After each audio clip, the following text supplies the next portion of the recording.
Good morning, good morning, good morning. Buenos dias, mi gente. Yo. Welcome to Daily Discipline number 475 in a row. My name's Rob Hoback. Happy that you're here. Honored and humbled that you keep coming back. Hey, it's a manic Monday. It's the day after the Super Bowl. It's the third day of February 2020, and it's time to get to work. So let's do this. Um,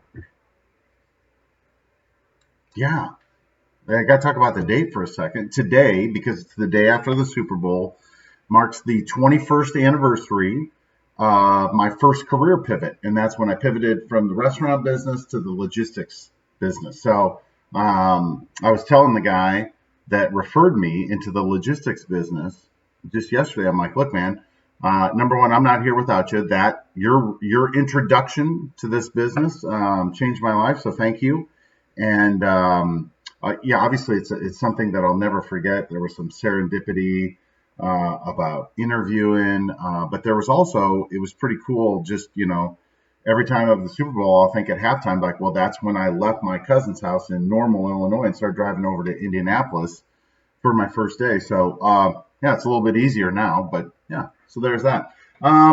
First things first, before we get any further, I'm still the realist. I am also happy, right? See, I did that in Chiefs colors too. Very happy, right? I spent 2 tours up in Kansas City. I'm very happy for the fans. They got a great fan base. For my friends, I got a bunch of friends that are Chiefs fans. And, we're going to get into this here in a minute, but I'm very happy for Andy Reid. I'm happy for the Hunt family that owns the Chiefs, their fan base, and for Pat Mahomes, right? It's just there are a lot of people that was very, very good for. So my thank yous go out to the NFL, right? So I wrote down some things right here, right? So you got 100 years of NFL, right? What a great way to end that. That was a great Super Bowl. As always, just more examples. That the commercials they had Josh Jacobs on who's from here in Tulsa, spent periods of his life homeless, and now is a household name to a lot of people in the NFL. So just examples of hard work, where it can lead you. We've got heroes, we've got villains, we've got superstars. The NFL through, winning, your team plays well, it helps people and communities heal. It's obviously entertaining, and there's also some heartbreak. So there's a lot going on in the NFL every single season, but another great year. So very, very thankful. So my thought of the day is we learn how to win by losing, right?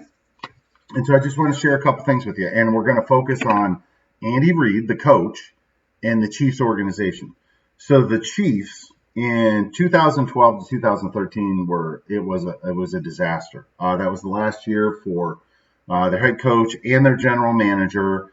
In December of that year, they had that unfortunate situation where one of their players, killed his babies, his co-parent, brutally, and then came and killed himself in the parking lot with a bunch of players watching. It was awful. So anyway, that was the 2012 to the 2013 season. At that same time, Andy Reid was finishing up his last season with the Eagles, where he'd been for how long was he there? I think he went there in 2000, right? So that would have been like 14 years. Anyway, and we'll talk about Andy in a minute. But since then, so Andy Reid, interestingly enough, it was announced that he became the head coach of the Chiefs on Addison's birthday. Yeah, 1/4/2013. So that first year they made it to the playoffs and lost to the Colts. In pretty heartbreaking fashion. Like that you read up on that. People they should have won that game. 15-16, they lost in Foxborough to the Patriots. 16-17 in Arrowhead, they lost to the Steelers. 17-18, you had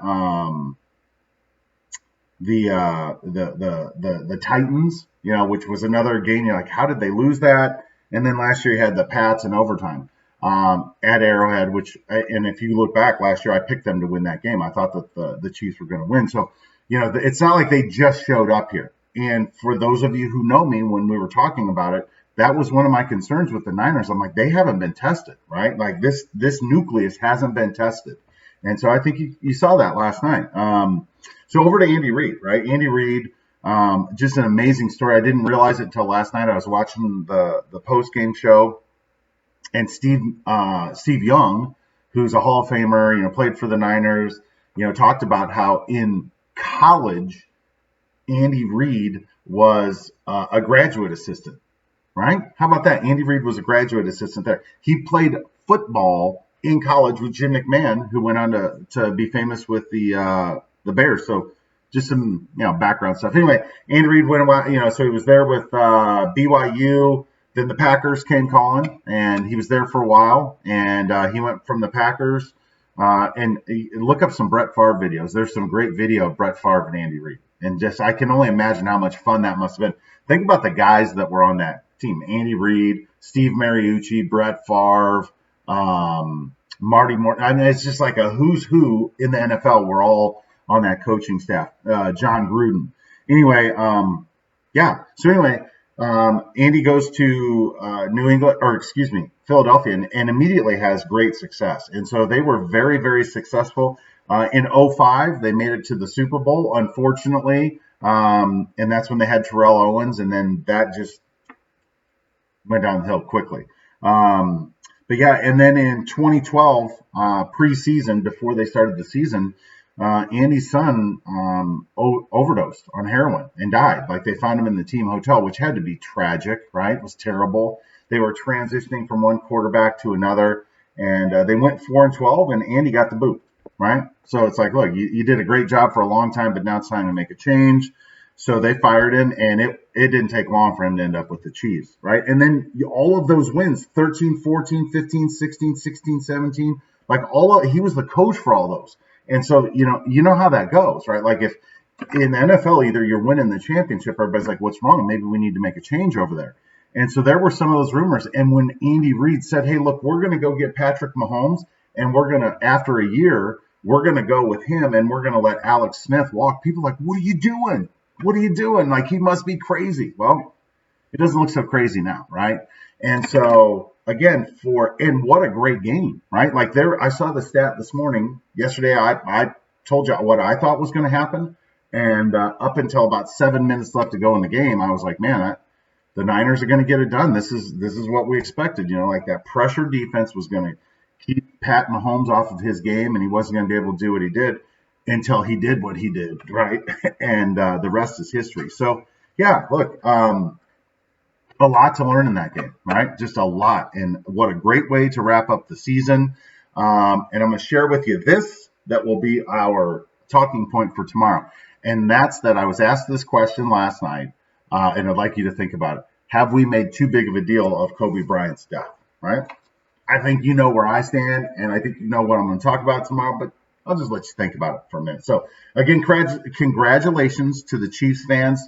That's awesome. You guys deserve it. Super happy for you, and I appreciate you stopping by. With that, I'm done. Hands up. Peace out. We're better together. Appreciate you stopping by on a manic Monday, day after the Super Bowl. And, so we're going to wrap it up. We'll see you tomorrow. Deuces. Don't forget, we're better together. For real.